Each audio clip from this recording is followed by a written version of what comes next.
बोलो बोलो मसीहा की जय जय जय, है ना। कितना अच्छा लगता है जब मैं और आप ये गीत गाते हैं।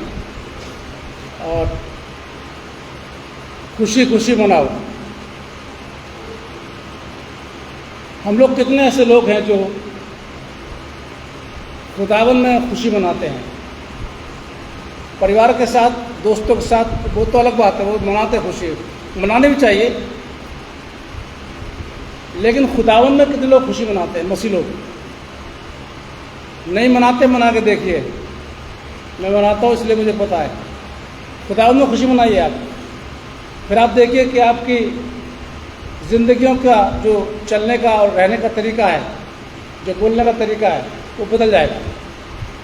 अगर आप खुदावन में खुशी मनाएंगे सब बदल जाएगा। फिर एकदम बदलाव ऐसा आएगा आपके जीवन के अंदर। फिर आपको अच्छा लगेगा कि दुनिया की खुशी के साथ साथ हम खुदावन में खुशी मनाएं। मना के देखिए कैसे मनाते हैं। वो अगर बताने की जरूरत है, आप सब जानते हैं। और अगर पूछना मांगे तो बाद में मुझसे पूछें, बता दूँगा मैं आपको। 2-4 पॉइंट है उसके जो आप बना सकते हैं। आप आज नहीं बताऊँगा, लेकिन आज वक्त नहीं है। आज का जो टॉपिक है वो है इच्छा और ज़रूरत। और इसका जो मुख्य पद मिलेगा 1 तीमुथियुस 6:6 पढ़िए जरा। 1 तीमुथियुस 6 उसका 6 पद।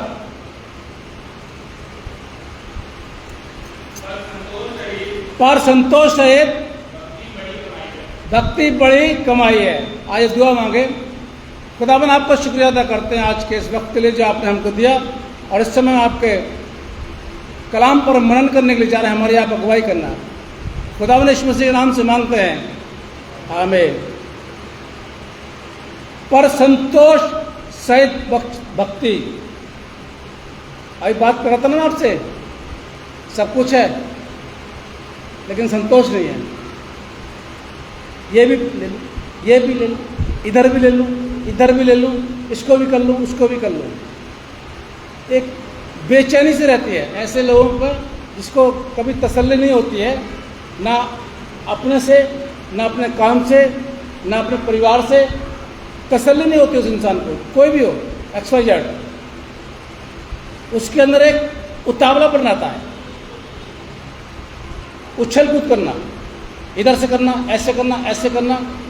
जिंदगी में ऐसे इंसान कभी संतुष्ट नहीं हो पाते। मैंने बताया ना, ईमानदारी का आप खाएंगे आप संतुष्ट रहेंगे, बिल्कुल। और आप जहाँ इधर उधर करेंगे तो थोड़ा गड़बड़ हो जाती है। तो पौलुस यहाँ पर बता रहा है, तीमुथियुस को कह रहा है कि भाई तीमुथियुस, तो अपने लोगों को भी बताना कि संतोष के साथ में भक्ति करता है जो इंसान, उसके पास सबसे बड़ी कमाई होती है। अब आ जाइए इच्छा और ज़रूरत पर। हमारी रूहानी ज़िंदगियों में 2 चीज़ें आती हैं हर एक के पास। मैं मसीहों की बात कर रहा हूँ, बाकी पूरे सबके पास 2 चीज़ें ज़रूर आती हैं ज़िंदगी में। पहली आती है ज़रूरत और दूसरी आती है इच्छा। ये हर एक के पास है, चाहे वो धर्मी हो चाहे धर्मी हो, कोई भी क्यों ना हो। उसके जीवन के अंदर ज़रूरत और इच्छा होती है। अब होता क्या है कि कई लोग, अब इच्छा क्या होती है पहले इसकी परिभाषा समझिए। इच्छा क्या होती है? इच्छा हमारे अंदर पैदा होती है। कैसे? आपके पास वो है, मेरी मिसेस मेरे पास आई, अरे सिस्टर शैली की यहाँ तो वो है, आप ले लीजिए। अच्छा, ये इच्छा इनके अंदर जागी, ये इच्छा इनके अंदर आई अपने आप किसी चीज़ को हासिल करने के लिए। एक इसको हिरसी बोलते हैं, हिरसी बोलते हैं। भाई आपके पास है। कुछ लोग क्या होते हैं कि ऐसे जो छोटे छोटे लोग होते हैं, कोठी बंगलों में काम करते हैं, झाड़ू पोछे का इधर उधर काम करते हैं, तो वहाँ देख लेते हैं, अरे इनके पास तो ये है, या उन्होंने कुछ दे दिया, अपना कोई सामान वामान जो होता है दे दिया, लो भाई लो, काम वाले को दे दिया, लो भाई ले जाओ ये। अब वो देख के आ गए, वही चीज़ सेम अपना करने की कोशिश करते हैं। भाई वो तो कोठी है, बंगला उनके पास, सब कुछ है उनके पास, तो पैसा है, पैसे कमी नहीं है। तो याद आ गया मुझे, एक झालर देख कर क्या थे हमारे साथ के, देख भाई साहब किसी क्या लगी थी झालर, बड़ी अच्छी लगी थी। मेरे से कहते भाई साहब ऐसे हमारे यहाँ भी होनी चाहिए। मैंने घर है आपका कितना बड़ा? मैंने कहा चर्च में कितना बड़ा मकान मिलता है? 2 कमरे का मिलता है ज़्यादा ज़्यादा, या 3 कमरे का मिल जाता है। कोई बड़ा पागी होता है उसको 3 कमरे का मिल जाता है, हमारे छोटे को 2 कमरे का मिलता है। मैं लगा लोगे आप? मैंने पैसे छोड़ दीजिए। नहीं, मैं छोटा लगाऊंगा, मैं लगाओ फिर आप छोटा लगा लीजिए। छोटा लगाया उन्होंने, छोटा वो झूमर बोलते ना, झूमर लगा ले ला करके। अब एक तो उसके मेंटेनेंस खर्चा भी होना चाहिए साहब। अब अंदर तो उन्होंने झूमर लगा लिया, बाहर कबाड़ा पड़ा हुआ उनका, कपड़े इधर पड़े हुए, वो इधर पड़ा हुआ, वो इधर पड़ा हुआ, वो इधर पड़ा, झाड़ू बढ़ता इधर पड़ा हुआ, सबको इधर पड़ा हुआ। भाई हिरिस क्यों कर रहे आप? आपके पास वो चीज़ नहीं है। वो कहते ना, वो एक कहावत आती है, टाट में मकबल का पेवन, सुना कभी आपने? वो बाइबल में लिखा हुआ है इस चीज़ को, टाट में मकबल का पेवन लगता है वो। ऐसी इच्छा इंसान के अंदर अपने आप पैदा होती है, जो कि नहीं होनी चाहिए। अब आती है ज़रूरत। ये ज़रूरत जो है वो खुदा पूरी करता है हमारी, उसका वायदा है खुदा का। खुदा का वायदा है, खुदा हमारी ज़रूरत को पूरी करता है, लेकिन इच्छा हमारे अंदर पैदा हो जाती है अपने आप ही। अब ज़रूरत क्या थी इंसान की? एक बार और बता रहा था मैं आपको।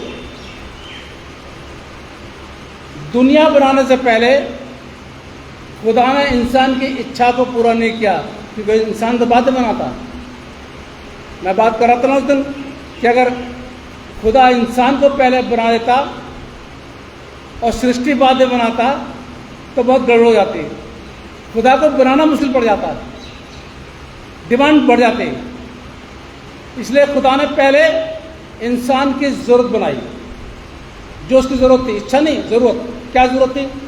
रोशनी बनाई, आकाश बनाया, ज़मीन बनाई, समुद्र बनाया, जल जीवित प्राणी बनाए, उड़ने वाले पक्षी बनाए, बद पशु बनाए। ये सारी चीज़ें, सारी सृष्टि पहले खुदा ने बना दी, क्योंकि ये इंसान की ज़रूरत थी, ये इंसान की इच्छा नहीं थी। इच्छा तो इंसान पहले बताता तो बताता अपनी इच्छा खुदा को, जैसे आजकल हम लोग बताते हैं अपनी इच्छा, बताते। खैर वो ठीक है, आप लोग बताते, अच्छी बात है, लेकिन ज़रूरत खुदा ने पहले बनाई। अब जब खुदा ने ज़रूरत पहले बना दी और इंसान को बाद में बनाया, क्योंकि खुदा को पता था कि ये इंसान को चाहिए, उसको जलवायु चाहिए, उसको सृष्टि चाहिए, उसको पेड़ पौधे चाहिए, सब चाहिए, इसलिए उसको सब कुछ पहले बना दिया।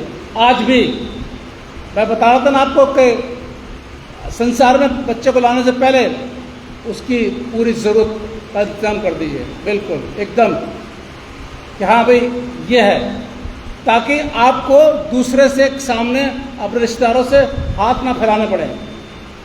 अरे भाई इसका इतना पैदा हो गया तो अब इसको लिए ऐसा करना है, अरे उसको स्कूल में एडमिशन कराना है तो उसको वो कर लीजिए, पैसा इतना लग रहा है। वो सारी चीज़ें आपको अपने पहले इंतजाम करना है। जैसे खुदा ने हमारे लिए सब कुछ पहले कर दिया, पहले करने के बाद तब खुदा ने इंसान को, मुझको, आपको बनाया। तो इंसान की ज़रूरत खुदा ने बनाई और इच्छा तो इंसान ने अपने आप पैदा करी। आज हम बाइबल से बात करेंगे चाचा भतीजे की, इनकी ज़रूरत और इनकी इच्छा। भतीजे की इच्छाएं और चाचा की ज़रूरत। पुरानी बात है, ये कोई आप नया नहीं सुनेंगे इसको, मैं नाम लेते पहचान जाएंगे आप। अब्राहम और उसका भतीजा लूत, ये दोनों अलग हो गए, आगे अपना सामान लेकर के। अब उत्पत्ति 13 में हूँ मैं इस समय, आ गया हूँ 13 में, 8 पद में आ गया हूँ। 8 से पहले वर्णन कर दूँ, इन दोनों के पास में, चाचा भतीजों के पास में बहुत भेड़ बकरियाँ थी, और जिस जगह ये लोग रह रहे थे, ये नगर में आकर के, वो जगह इनके लिए कम थी। जब जगह कम थी, पशु ज़्यादा थे, यानी प्रॉपर्टी ज़्यादा थी, रखने की जगह कम थी, इनके चरवाहों में, दोनों के चरवाहों में आपस में झगड़ा होता था।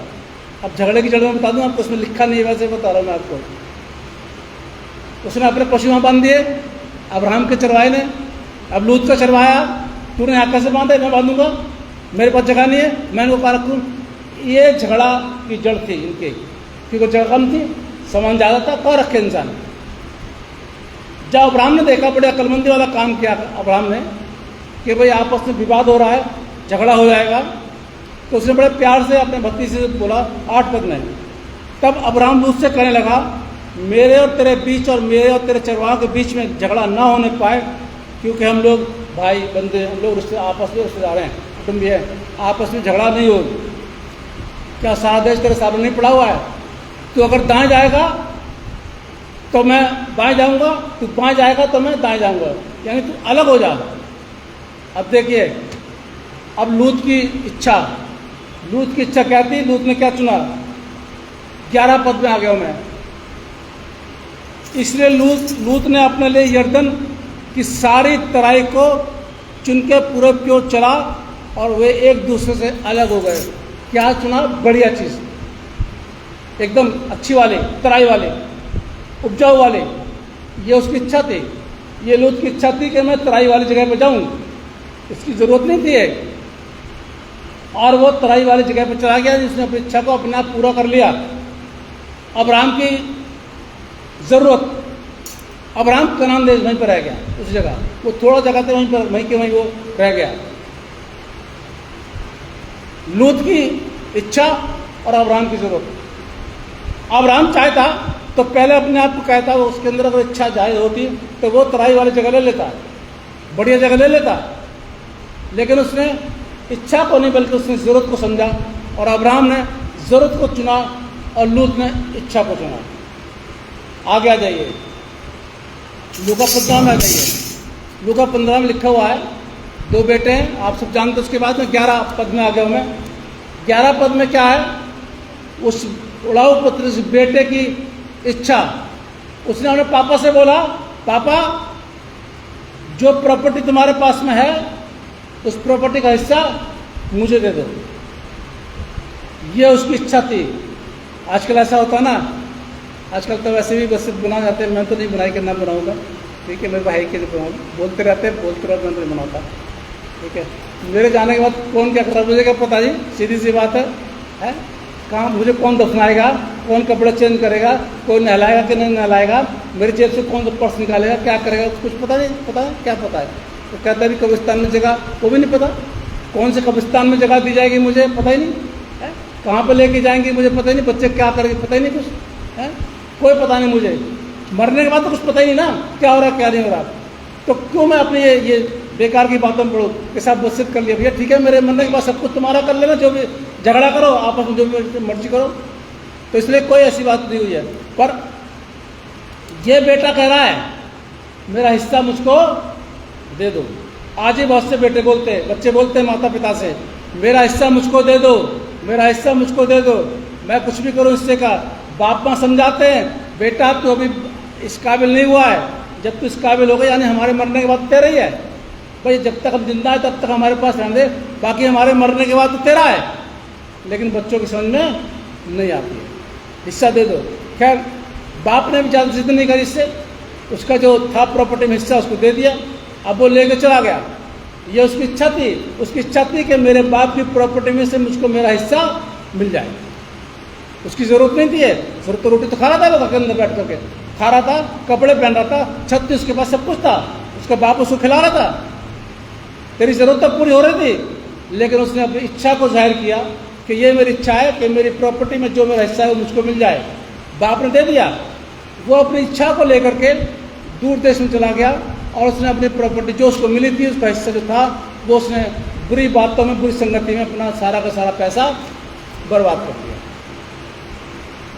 जरूरत और इच्छा, जरूरी नहीं कि हमारी इच्छा पूरी हो जाए, या अगर पूरी होती तो हम उस इच्छा पर सही तरीके से चल सकें, ऐसा भी होता। कभी कभी क्या होता है, हमारी इच्छाएं हमें नुकसान पहुंचाती हैं। हम कर तो लेते हैं लोन लेकर के, ये लेके इधर से लेके उधर से लेकर कर तो लेते हैं हम, लेकिन बाद में नुकसान हो जाता है। ये नहीं हर एक के साथ नुकसान होता है, लेकिन कभी कभी नुकसान भी हो जाता है। अब इनके साथ नुकसान हो गया। लूत के साथ क्या नुकसान हुआ? इसने तराई वाली जगह चुनी, वो जगह चुनी जो सदोम के पास में थी, अमोरा के पास में थी, और इस सदोम अमोरा खुदा के नज़रों में बुरे थे, वो जगह उसने चुनी। उसके बाद में क्या होता है, नुकसान क्या होता है? अगर उत्पत्ति 19 में आप आ जाएंगे, 23, 24, 25 पद पढ़ेंगे तो वहाँ पे लिखा है सदोम और अमोरा को खुदा ने नष्ट कर दिया, नाश कर दिया, उसको बर्बाद कर दिया बिल्कुल। उसकी जो प्रॉपर्टी थी, उसका जो बैंक बैलेंस था, लूत का जो उसने कमाया था, वो सब का जो सारी उसकी इच्छाएं थी, सारी इच्छाएं बर्बाद हो गई, और जो वो उसको सिर्फ बचा लिया गया। तो कभी कभी हमारी इच्छाएं जो हैं हमें आगे चल के नुकसान ही पहुँचाती। उड़ाऊ पुत्र आ जाइए, ज़्यादा दूर मत जाइए, उस पर आ जाइए, बेटे पर आ जाइए, सारी संपत्ति से उड़ा दी, कुकरम उड़ा दी। उसके बाद में क्या हुआ? कंगाल हो गया, कंगाल हो गया तो खाने के बाद पैसे नहीं थे उसके बाद, यानी भूखा मर रहा था। फिर एक घर में चला गया वो, भाई मुझे नौकरी दे दो। उसको तरस आ गया, ठीक है भाई नौकरी कर ले, तू मेरे सुअर चलाया कर। तनख्वाह क्या मिलेगी भाई? तनख्वाह वही मिलेगी जो सुअर फली खाते हैं वो तू खाएगा। उसकी इच्छा ने उसको बर्बादी पर लाके खड़ा कर दिया। लूत की इच्छा ने लूत को बर्बादी पर लाके खड़ा कर दिया। कभी कभी हमारे साथ भी ऐसा होता है कि हवसी दिखाते हैं, हवस, ये चाहिए एकदम।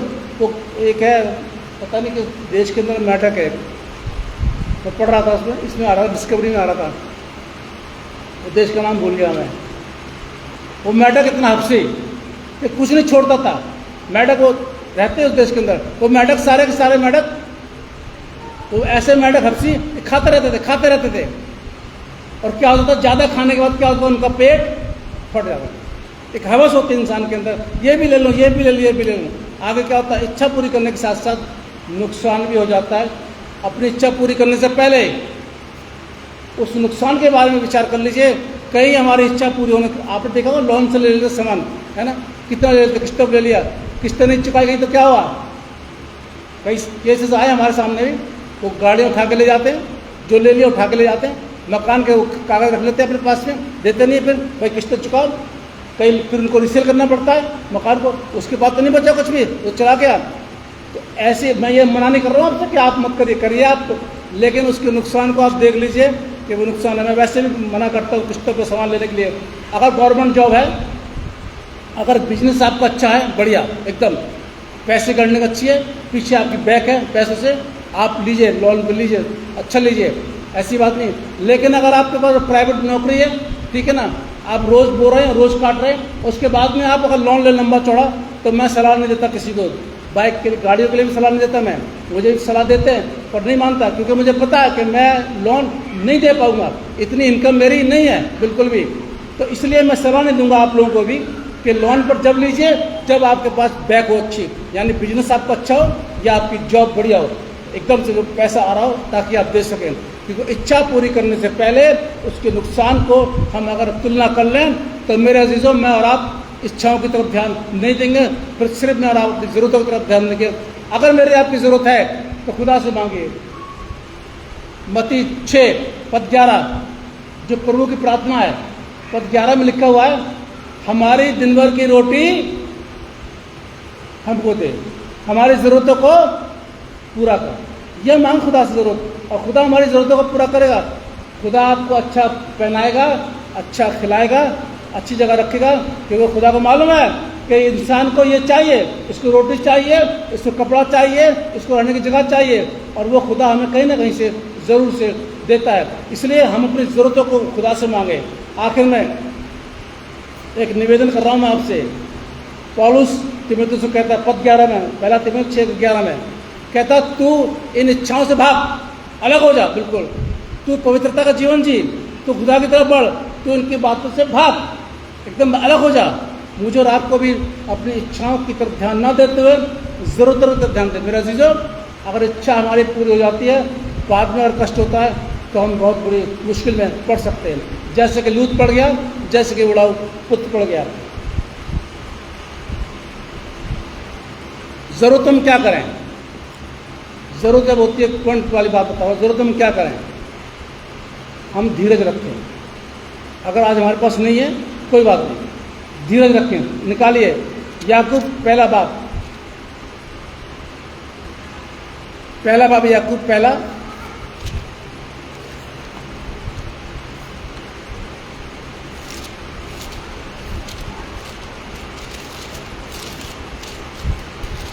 उसका 3 पद जरा पढ़िए, इसको मिल जाए।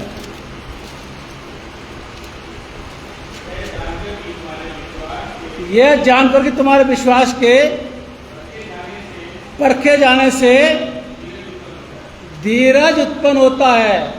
विश्वास के परखे जाने से धीरज उत्पन्न होता है। धीरज को उत्पन्न होने दीजिए, धीरज को पैदा होने दीजिए। उसके बाद में जब दुख में हमें धीरज रखना पड़ता है। 5 निकालिए, याकूब 5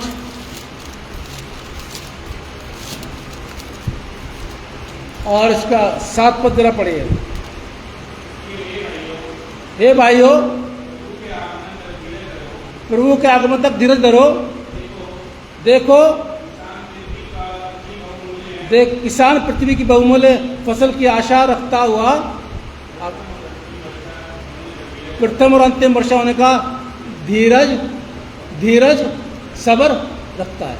आज नहीं, आपको कोई बात नहीं, टेंशन मत लीजिए। अगर आप आज आपके पास नहीं है तो आप सब्र करिए, आप धीरज रखिए, खुदा पर भरोसा रखिए। अगर वो आपके काम की चीज़ है, अगर आपकी इच्छा भी है, कोई बात नहीं, अगर आपकी इच्छा आपके काम की है, उसके बिना आपका काम नहीं चलता, तो मेरा अजीजों धीरज रखिए, खुदा वो इच्छा भी आपकी पूरी करेगा, बिल्कुल करेगा, क्योंकि वो आप उसके बिना आपका गुजारा नहीं है।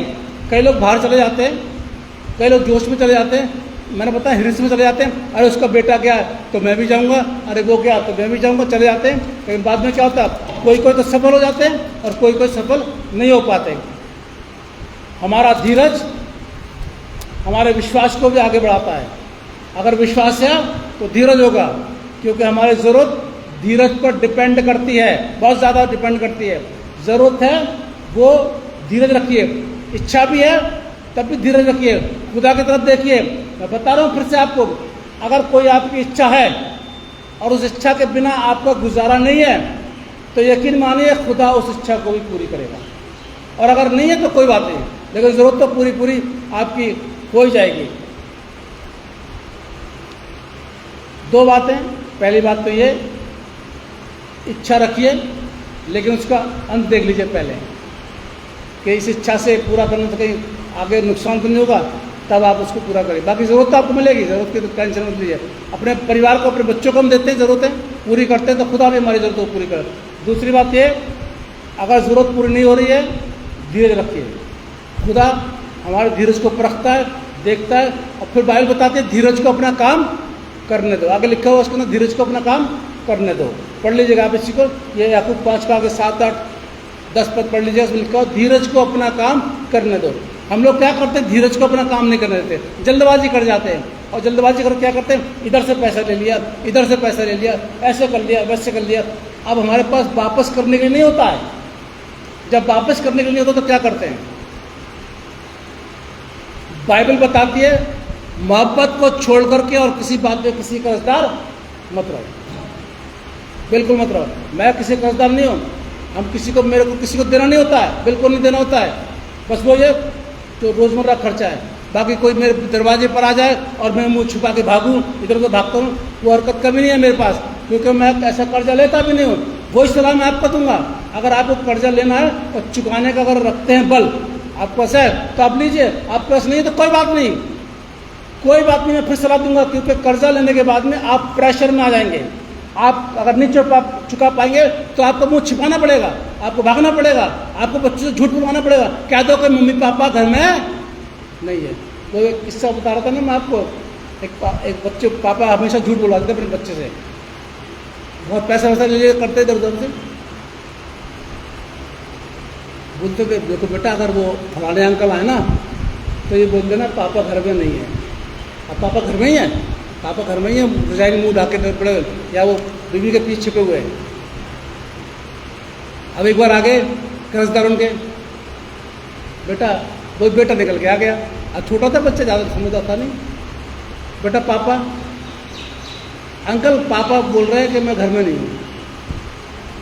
बताइए उन्होंने क्या किया, बच्चों को तो गोदी में लिया और गोदी में धक्का मार दरवाजे पर चले गए, पकड़ ला उसको, गिरबान पकड़ खींच ला, खाट नीचे छिपा हुआ था, पकड़ ला उसको। क्या फायदा हुआ, बच्चे झूठ बुलाते हैं। आपने कर्जा लिया है ना, आपने लोन लिया है, तो आपका बच्चा क्यों इसमें इन्वॉल्व हो। सीधी सी बात है, बच्चे की तो गलती नहीं कोई, हम बच्चे से, और आजकल तो बच्चे से बहुत झूठ बुलाया जाता है, बहुत ज़्यादा। बच्चों से बोल देना, ऐसे बोल देना, ऐसे बोल देना, ऐसे बोल देना, तो नन्हे बच्चे, उनको नहीं पता, सब मालूम पड़ जाती है कि हमारे पापा के ऊपर क्या बीत रही है। इसलिए दूसरी बात ध्यान रखिएगा, अगर आप इच्छा पूरी करना चाहते हैं और आपके पास पीछे है कि आप दे सकते हैं, तो अपनी इच्छा पूरी कीजिए, नहीं तो खुदा की तरफ इंतजार कीजिए, धीरज रखिए। खुदा आपकी जरूरत पूरी करता है तो साथ साथ इच्छा भी पूरी करेगा। इसलिए जिससे कान है वो सुन ले कि खुदा कलाम मसीह समाज से क्या बोलता है। संतोष है भक्ति सबसे बड़ी कमाई। आइए खुदा से दुआ मांगे। खुदा बना आपका शुक्रिया अदा करते हैं आज के कलाम के लिए जो आपने हमको दिया है।